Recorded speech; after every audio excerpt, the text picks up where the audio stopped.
Hare Krishna. I welcome all of you to the pastime of Lord Sri Krishna. Today we are going to hear how the demoniac friends of Kamsa advised Kamsa in a wrong way. So here it goes. So the demoniac friends of Kamsa told him that if there is some disease in the body which is neglected, it worsens and becomes incurable.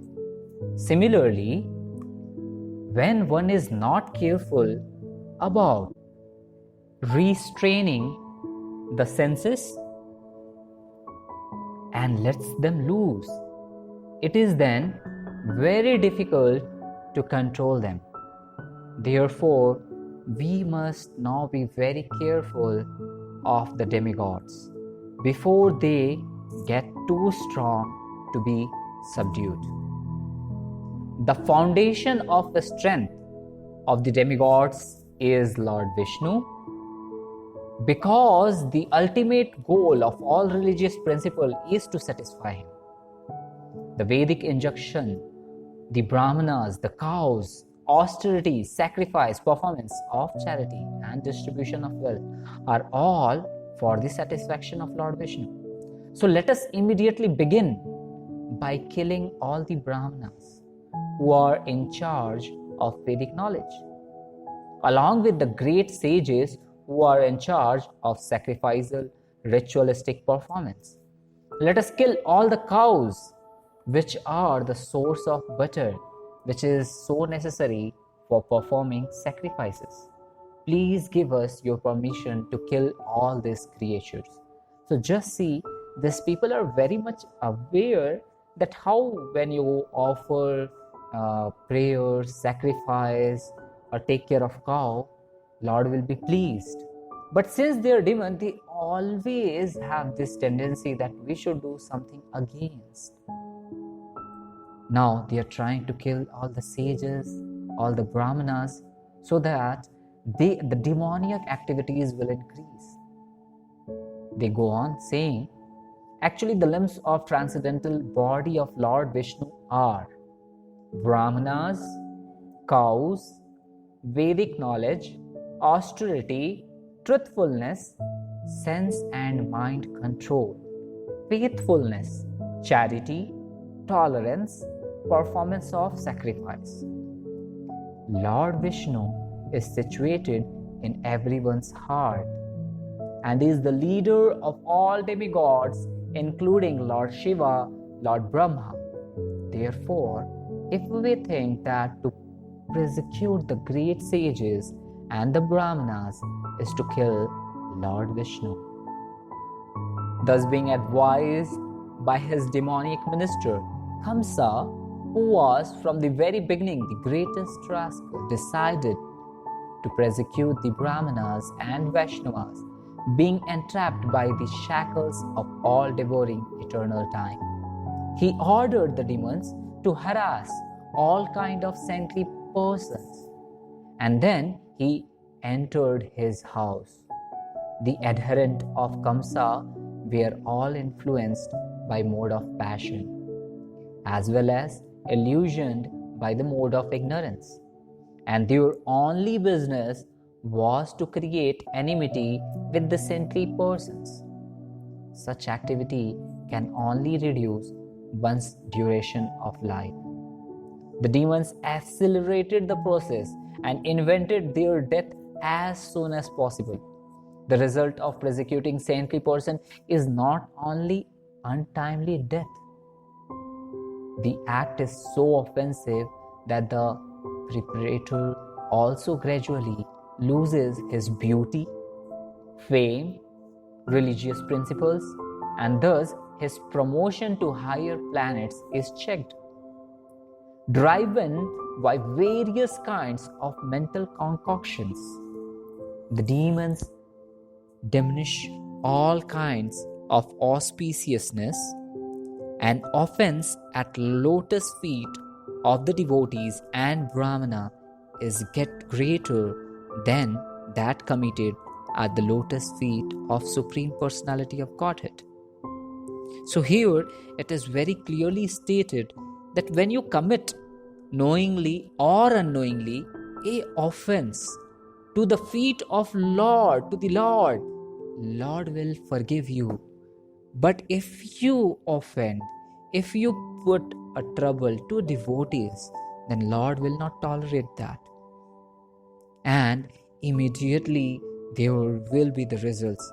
As just imagine, sometime if someone hurts some rich person, then the rich person may let him go.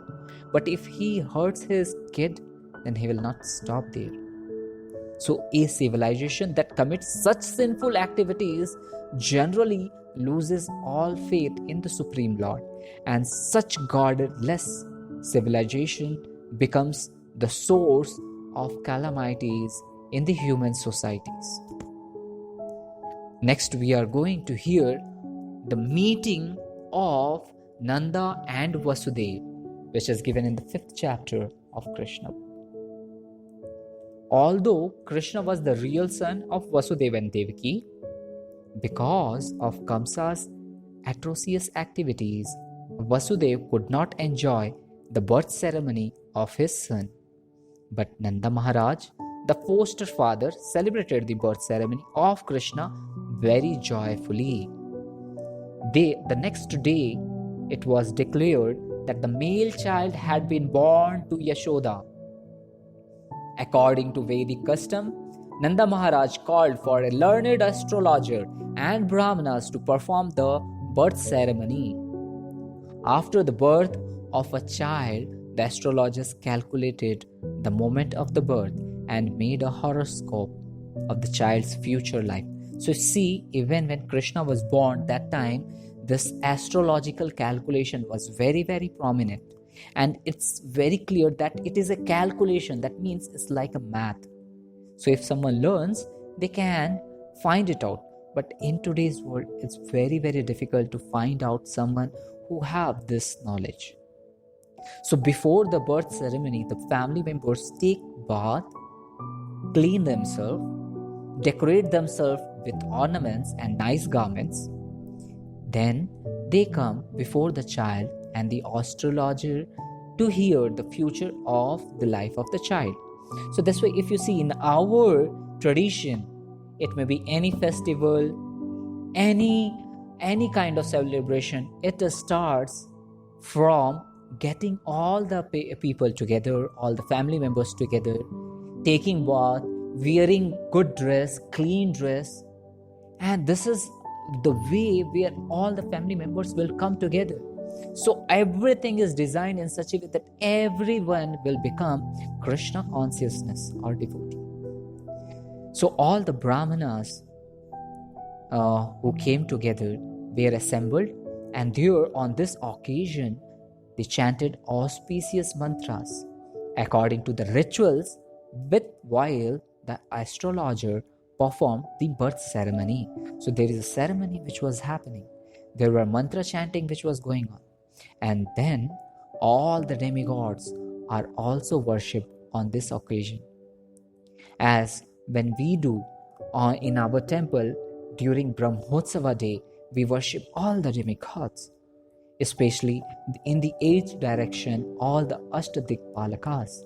So similarly here, Nanda Maharaj, he's celebrating this festival, and he's distributed 2 lakh cows which were well decorated with cloth and ornaments. He gave the Brahmanas not only cow in charity, but also hills of grain decorated with ornaments and golden decorated cloths. In the material world, we possess riches and wealth in many ways, but sometimes not in very honest and pious ways, because that is the nature of accumulating wealth. According to Vedic injunction, therefore one should purify such wealth by giving cows and gold in charity to the Brahmanas. In this material world, it is to be understood that we are always living in a contaminated state.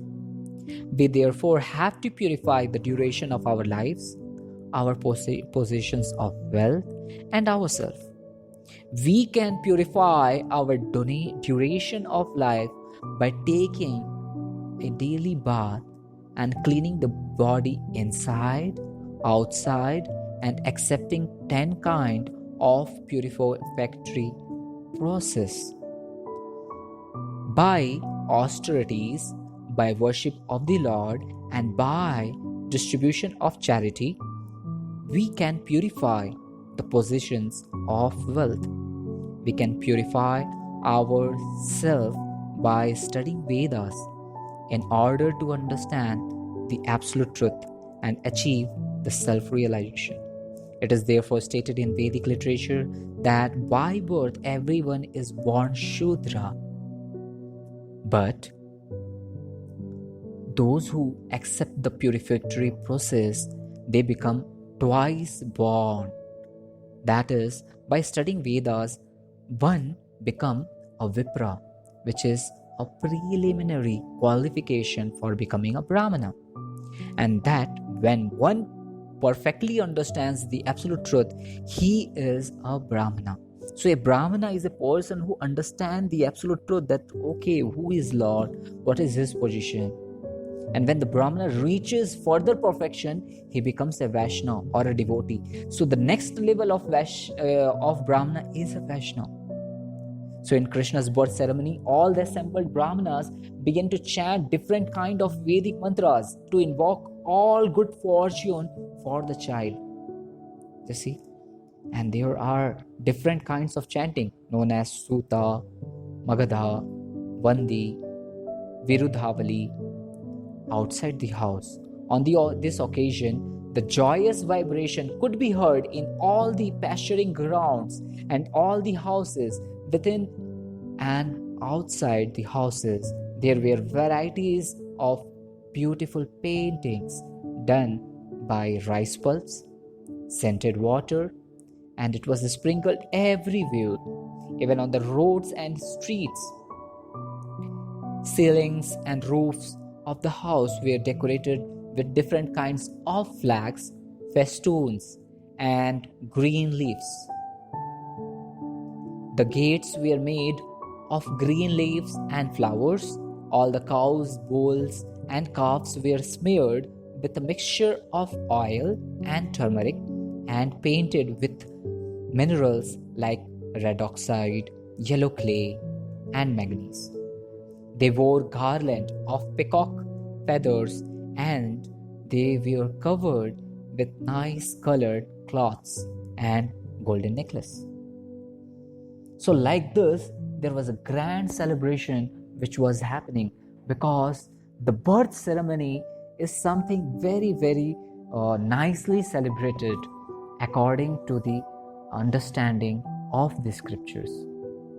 When all these ecstatic cowherd men heard that Nanda Maharaj, the father of Krishna, was celebrating birth ceremony of his son, they came spontaneously, joyfully, and they dressed themselves with very costly garments, ornaments on their body, with different kinds of earrings, necklaces, and wore great turbans on their head.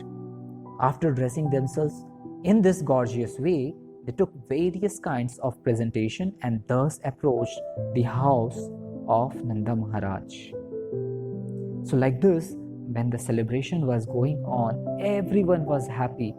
And as soon as they heard that Mother Yashoda had given a birth to a child, all these cowherd women became overwhelmed with joy, and they also dressed themselves in various kinds of costly garments, ornaments, smeared scented cosmetic on their bodies.